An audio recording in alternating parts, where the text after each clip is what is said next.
Welcome, everyone, to another episode of Taking Up Space, a Michelle A. Mayer podcast. Always excited about coming for y'all. Today's no different.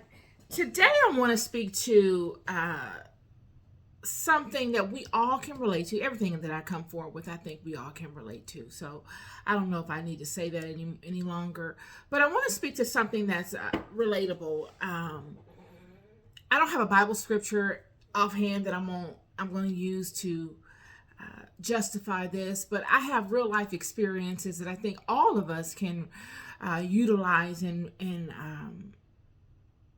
seeing the truth of this and allowing it to serve us in our lives. This podcast episode is going to be dedicated to a song called "The Cleanup Woman" by Betty Wright. It's an oldie but goodie, but it holds so much power, y'all. Woke up with it on my mind this morning, and it goes, "The cleanup woman is a woman who gets all the stuff you girls leave behind." And the story, she says, all the love you girls leave behind. But for this particular conversation, we're going to say stuff. Because, you could use the word love. Because I find it very relevant in life. I see a lot of people leaving stuff on the table. You know what I mean? Like in times of abundance, it's easy to leave stuff on the table because you don't know the scarce times. You don't know them times where things are scarce and you really got to take advantage of what's on the table. Regardless to how you got to the table, regardless to whatever it is, you've got to make it work for you. And the cleanup women of life always seem to maximize in this realm. It reminds me, what brings me to this is it was some time I spent on vacation with some friends, and one of the more popular places that I like to go to when I vacation, I was there, it was in the islands, and I'll never forget the first time I went. I was so taken back at the beauty of the resort. It reminded me of a Fantasy Island. The whole resort did. You remember, I don't know if any of you all were old enough to watch Fantasy Island when it came on TV, but it was a show about people that would go to this island and they would be able to just live out all, I don't want to say their fantasies because that kind of gives it a sexual innuendo. It wasn't anything like that, but it just seemed like another world. It was a beautiful, lush, garden-esque place. And it was just a whole nother world from the reality of life that they were boggled down with in their day-to-day walk.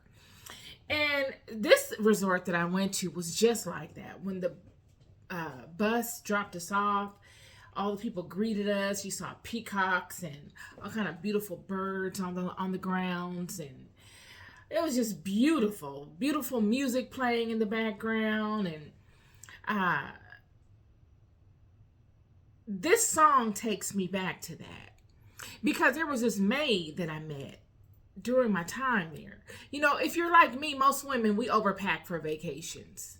Like, I totally overpack. I bought way too many bikinis. I bought way too many cover-ups. I bought way too many sundresses. I bought way too many outfits, sandals, heels. I mean, I bought it all. Way too much product, sunscreen, body oil, soaps, lotions. I mean, you name it. I overdid it. I wanted to capture, the entire moment. I didn't want to be in a place where I was regretful that I didn't bring such and such. So I just packed everything for a 1-week trip. And when I got there, I noticed the people that cleaned our rooms would get there before we would leave out of the room for the day. And they were always so friendly. They were women. And they were so friendly. Some of the friendliest women you'll ever meet. And my whole group that I came with, we were all next door to one another on the same level, on the same floor. And we all fell in love with these people. I mean, they were super nice. Anything we needed, they would go above and beyond to do, even if it wasn't part of their job description. They would get it done for us. If we needed help with our outfits, they would sew little pieces of things together. Like, they were super handy. And I can recall when it was time for us to go. Well, during the trip, while we were maybe running into them while they were cleaning the room. We came back to the room early, or whenever we would see them and have small talk with them, we would find out, their day-to-day lives, because many of the girls that I came there with had never been to this island before. They never been out of the United States.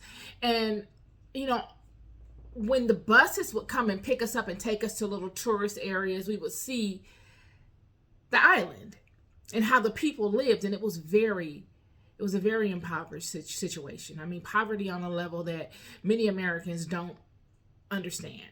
I mean, it would make our inner cities, it would make our communities, even the most impoverished areas in the United States, look like, a gift. Really. No electricity. You got, a literal house that looks like a house you would make out of cards. If you've ever stacked playing cards up on top of you, houses made like that out of metal. I mean, it was very eye-opening. And these women would begin explaining things to us. We would ask them, wow, we saw some of the places on the way to, these tourist attractions. And they would tell us that these are places that they lived at. Most of these women walked to the resort every day. So they were in the community. They were the people that lived in these areas. And it just broke many of our hearts. Many of those that had never been there were just really taken aback. And I could recall when it was time for us to leave, because we had overpacked, we were like, it made us look at our stuff and say, look at all this stuff we have. We'll probably never wear half this stuff again. Where are we going to wear this to? And then the stuff that we would wear again, do we really, really need it? I mean, it wasn't as if it cost us a whole bunch of money. We could give it to this woman, and she could give some of this stuff to people in the community, and they would appreciate it far better than we will ever appreciate it. And that's what many of us did, and that's what many of the people were doing that stayed at the resort. The cleanup women were getting, a lot of times, high quality items that people would just leave in the room because they forgot them, or that they couldn't take them back. Items like, shampoo and conditioner and hair products and curling irons and bags of unused razors and clothing and shoes and all kinds of things. Things that many of us think are irrelevant.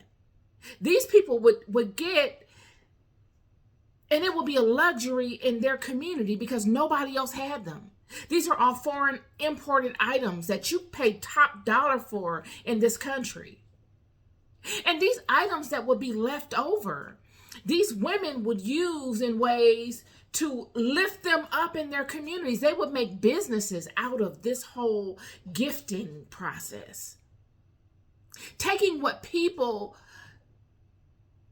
had in abundance that didn't really even value, and allowing it to build them up. Allowing it to build them up, build their name up in their communities, make them a businesswoman, an entrepreneur in a sense. Yeah, the cleanup women. And that's my word for y'all today. How many of us out here are leaving things on the table for people that we don't even acknowledge, people that we think we're better than, all because of a job title, all because of a decision?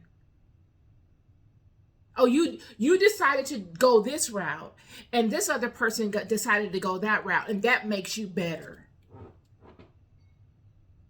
But that person that comes up behind you and sees the benefit of what you leave behind has capitalized off of you in a way that you will never be able to capitalize off of them in. And if they're smart, They will take all that you leave on the table. And in studying you or the people like you, be able to capitalize off of that by making it their own and selling it to or feeding it to a whole other demographic that you don't even think is worthy of you. A whole other demographic that you think is beneath you. These are the cleanup women. You can see it in Hagar, maid, a nobody, who was turned into a somebody. That not one person on the planet, nobody, not one person could ever turn back into a nobody again.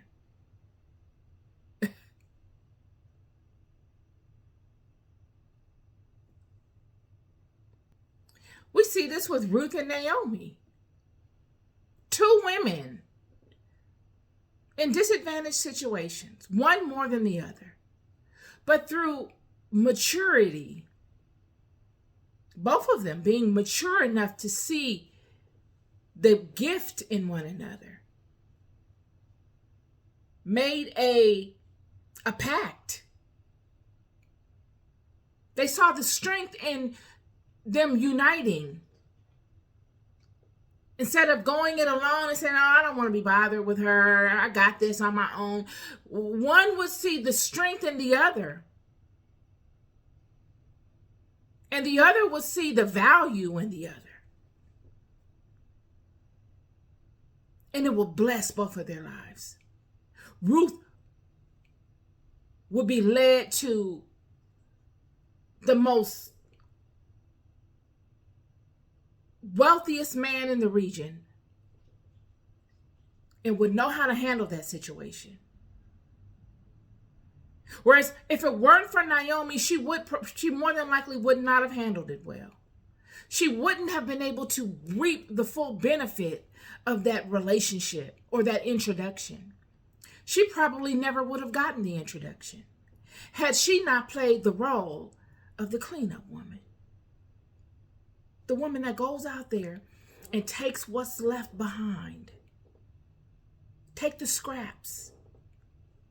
A woman humble enough to say, I'm just as worthy as the next person, but I'm not too worthy to honor my particular position right now. I'm not so worthy that I'm beyond my calling. I'm not so worthy that I can't humble myself and take the opportunities as they present themselves in my life, knowing that they're temporary, so that me and Naomi can eat, and that we can wait for God to send us a sign, because he surely will.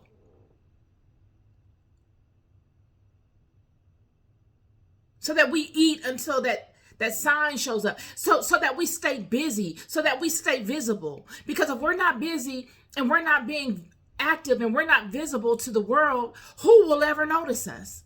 We'll suffer like the rest of the world from underexposure.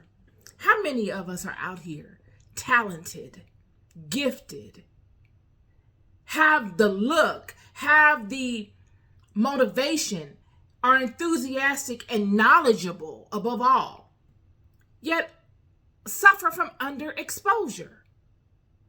We suffer from underexposure. Why? Because of all of the attributes that these cleanup women have that we decide that we don't want to exhibit. Oh, we're too good to clean up. We're too good to take the scraps that are left, like Ruth did. Ruth was a young woman out here sheathing, taking what's left because of a greater purpose. She knew she had youth on her side. She knew she was beautiful. But if she didn't get out there and let herself be seen, there was no way for any of the blessings to flow. There was no way for the gifts of Naomi to pour into that to connect her to something greater. There was no way for God to be able to work God's magic in that situation to get a word to this powerful man that would end up blessing both she and Naomi's lives. It'd be no way. Had she said, no, I'm too good for this, it could not have ever happened. And we can't even leave it with women. We can't extend this only to women. This goes far beyond just women. When we look at Joseph, we see a highly active cleanup kind of guy. He's humble. He takes every situation he has and he makes it work for him. Not by whining and complaining and pouting in the corner and not doing anything. He's just going to have a tantrum and sit there and let time pass by. No, he continues to focus on his gift. He's like water. He adapts. He can adapt to any situation. Whether he understands it or not, he adapts. He adapts until he understands it, and then he masters it.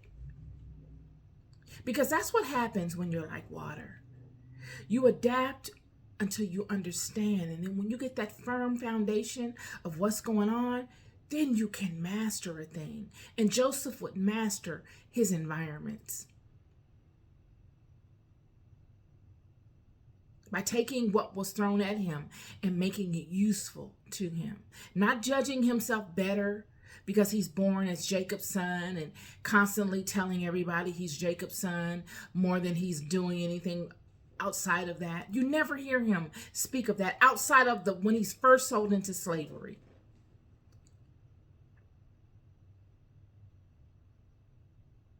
Outside of that, you never hear of it. He adapts. And this is the word for you today,